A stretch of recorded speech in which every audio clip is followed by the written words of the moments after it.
এ যেন স্বর্গ দর্শন, যেখানকার আকাশে বাতাসে এক অদ্ভুত মাদকতা রয়েছে। বারবার মনে পড়ে যাচ্ছিল ইয়ে জাবানি হ্যায় দিওয়ানির সেই বিখ্যাত ডায়লগ, ওয়াহা উস পাহাড় কে হাওয়া মে এক নশা সা থা আর वो নশা ইস্ক থা। আমিও প্রেমে পড়েছি তাওয়াংয়ের। ছবির মতো সাজানো অরুণাচল প্রদেশের এই শহর, দুর্গম পাহাড়ি রাস্তা, বরফাবৃত পাহাড় আর এই সবের মেলবন্ধনে যেন এক স্বর্গরাজ্য। আমাদের তাওয়াং ট্রিপ নিয়েই আজকের এই ভিডিও।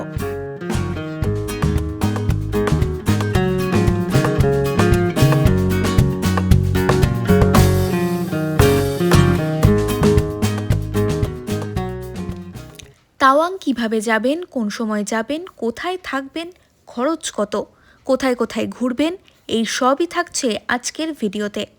তাহলে স্কিপ না করে পুরো ভিডিওটা দেখতে থাকুন।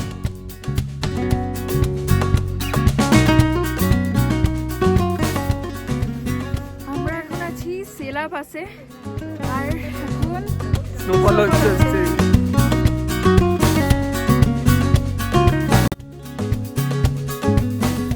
প্রথমেই যে বিষয়টা নিয়ে কথা বলবো সেটা হচ্ছে কোন সময় তাওয়াং যাবেন, মানে তাওয়াং যাওয়ার উপযুক্ত সময় কোনটা। মার্চ থেকে মে তাওয়াং যাওয়ার জন্য সব থেকে ভালো সময়। শীতকালে এখানকার অধিকাংশ রাস্তায় বরফে ঢেকে যায়, প্রবল তুষারপাত হয়ে থাকে। অন্যদিকে বর্ষাকালেও পাহাড়ি রাস্তায় ধস নামার সম্ভাবনা থাকে, তাই গরমকালই এখানে যাওয়ার সব থেকে ভালো সময়। এখানে আরও একটা বিষয় আপনাদের জানিয়ে রাখি, তাওয়াং যেহেতু অরুণাচল প্রদেশের মধ্যে, তাই এখানে যাওয়ার জন্য পারমিশন নিতে হয়। কিভাবে তার জন্য অ্যাপ্লাই করবেন এই সংক্রান্ত বিস্তারিত আমি আগের একটি ভিডিওতে শেয়ার করেছিলাম। আমি তার লিংক ডেসক্রিপশনে দিয়ে দিচ্ছি, সেখান থেকে সবটাই পেয়ে যাবেন। এবার বলে দিই কিভাবে যাবেন তাওয়াং। দিরাঙে একটা রাত কাটিয়ে তাওয়াংয়ের উদ্দেশ্যে আমরা সকাল সকাল বেরিয়ে পড়েছিলাম। আপনারা চাইলে গুয়াহাটি থেকে সোজা দিরাঙে পৌঁছে সেখানে একটা রাত কাটিয়ে সেখান থেকে তাওয়াং যেতে পারেন। গুয়াহাটি থেকে দিরাঙের দূরত্ব 293 কিলোমিটার, যেতে সময় লাগে ওই 8 ঘন্টা মতো। এছাড়াও গুয়াহাটি থেকে বমডিলা গিয়ে সেখান থেকেও তাওয়াং যাওয়া যায়। গুয়াহাটি থেকে বমডিলার দূরত্ব 256 কিলোমিটার, সময় লাগে প্রায় 7 ঘন্টা। অনেকেই তেজপুর বা ভালুকপং হয়েও তাওয়াং যান। গুয়াহাটি থেকে বাসে করে সোজা তাওয়াং যাওয়া যায়, সেক্ষেত্রে মাথা পিছু খরচ পড়বে 1300 থেকে 1500 টাকা। বাস বুকিংয়ের জন্য আমি এখানে বেশ কিছু ওয়েবসাইট দিয়ে দিচ্ছি, আপনারা সেখানে গিয়ে চাইলে বাস বুকিং করতে পারেন। এছাড়াও অরুণাচলে রেড বাসের সার্ভিসও রয়েছে, তাই রেড বাসের অ্যাপ ডাউনলোড করেও আপনারা বুকিং করে নিতে পারেন। তবে যদি আপনারা বাসে না গিয়ে প্রাইভেট গাড়িতে যাওয়ার কথা ভাবছেন, তবে সেটাও আপনারা করতে পারেন। সেক্ষেত্রে কোনো ট্রাভেল এজেন্সি বা ক্যাব সার্ভিসও নিতে পারেন। এর জন্য আমি বেশ কিছু ওয়েবসাইট দিয়ে দিচ্ছি, আপনারা চাইলে সেই ওয়েবসাইটে গিয়ে বুকিং করতে পারেন। তাওয়াংয়ে কোথায় কোথায় ঘুরবেন। তাওয়াং যাওয়ার পথেই ঘুরে নিতে পারেন সেলা পাস। বাস অবশ্য সেলা টানেলের মধ্যে দিয়ে যায়, কারণ এতে সময় অনেকটাই কম লাগে। তবে ক্যাব সার্ভিস নিলে ড্রাইভারকে বলে আপনারা সেলা পাস হয়ে যান। এখানেই রয়েছে সেলা লেক। ভাগ্য ভালো থাকলে এখানে আপনারা স্নোফলও পেয়ে যেতে পারেন।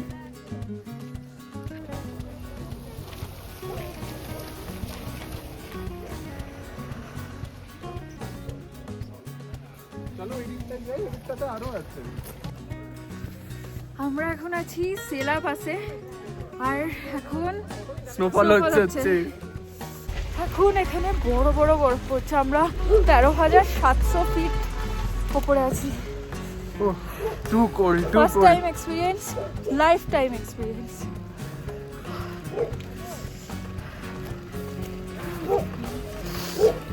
সেলা পাশেই রয়েছে সেলা ওয়ার মেমোরিয়াল বা যশবন্তগড় ওয়ার মেমোরিয়াল। ঘুরে নিন এই জায়গাটিও। এই জায়গার সঙ্গে জড়িয়ে রয়েছে এক ইতিহাস, যা শুনলে আপনার গায়ে কাঁটা দেবে। সেখান থেকে সোজা চলে যেতে পারেন জাং ফলস দেখতে। তাহলে একদিনেই আপনাদের অনেকগুলো জায়গা ঘোরা হয়ে যাবে। তারপর সেখানে কিছুটা সময় কাটিয়ে চলে যান সোজা তাওয়াং। তাওয়াংয়ে যে হোটেলে আপনারা উঠবেন সেখানেই কথা বলে নিন পরের দিন ঘুরতে যাওয়ার জন্য। ওরাই গাড়ির ব্যবস্থা করে দেয়। গাড়ি নিয়ে পরের দিন ব্রেকফাস্ট করে বেরিয়ে পড়ুন বুমলা পাসের উদ্দেশ্যে। এই বুমলা পাসে রয়েছে ভারত চীন বর্ডার। 15,200 ফুট উচ্চতায় অবস্থিত এই বুমলা পাস তাওয়াংয়ের অন্যতম আকর্ষণ। বুমলা পাসে কিছুটা সময় কাটিয়ে সেখান থেকে চলে যান সাঙ্গেতসার লেক বা মাধুরী লেকে।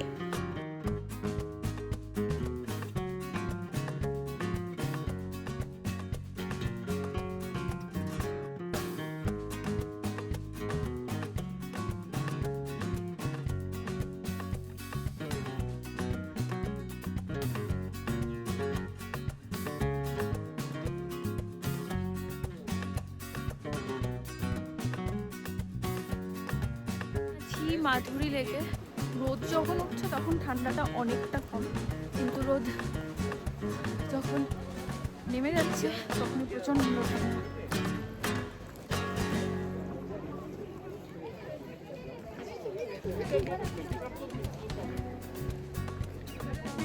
সেখানে যাওয়ার পথেই ঘুরে দেখুন জগেন্দর সিং ওয়ার মেমোরিয়াল। তারপর সেখান থেকে চলে যান তাওয়াং মনেস্ট্রি।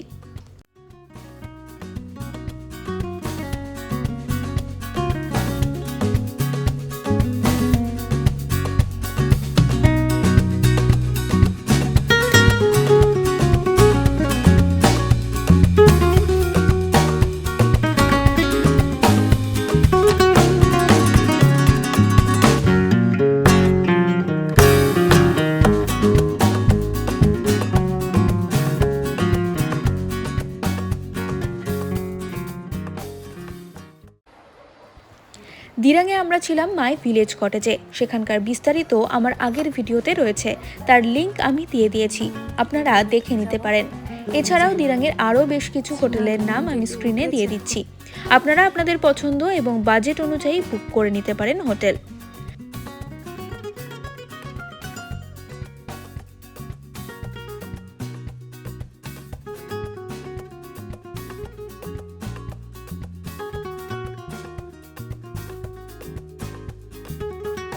তাওয়াংয়ে আমরা ছিলাম হোটেল ভিভিড তাওয়াংয়ে। হোটেলের রুমগুলো বেশ ছিমছাম ছিল, আর সব থেকে ভালো লেগেছে সেটা সেখানকার স্টাফ থেকে মালিকের ব্যবহার। আপনারা চাইলে সেখানে থাকতে পারেন।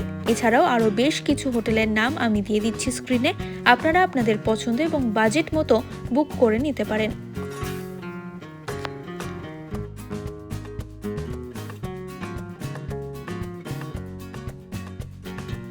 এবার আসি তাওয়াং ঘোরার খরচ কেমন।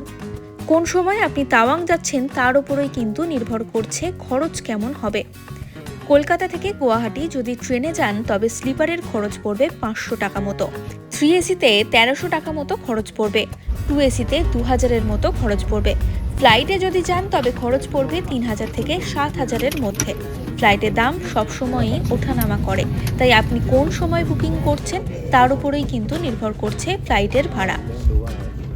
গুয়াহাটি থেকে তাওয়াং যদি বাসে যান তবে খরচ পড়বে 1300 টাকা, তবে গাড়িতে গেলে গাড়ির ভাড়া শুরু হচ্ছে মোটামুটি 15,000 থেকে। তাওয়াং গিয়ে আপনারা যে গাড়িতে সাইট সিন করবেন সেই গাড়ির ভাড়া পড়বে কম করে 6000।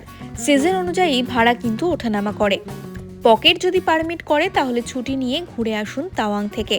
আর আজকের এই ভিডিওটা ভালো লাগলে ঝটপট লাইক, শেয়ার আর সাবস্ক্রাইব করতে ভুলবেন না।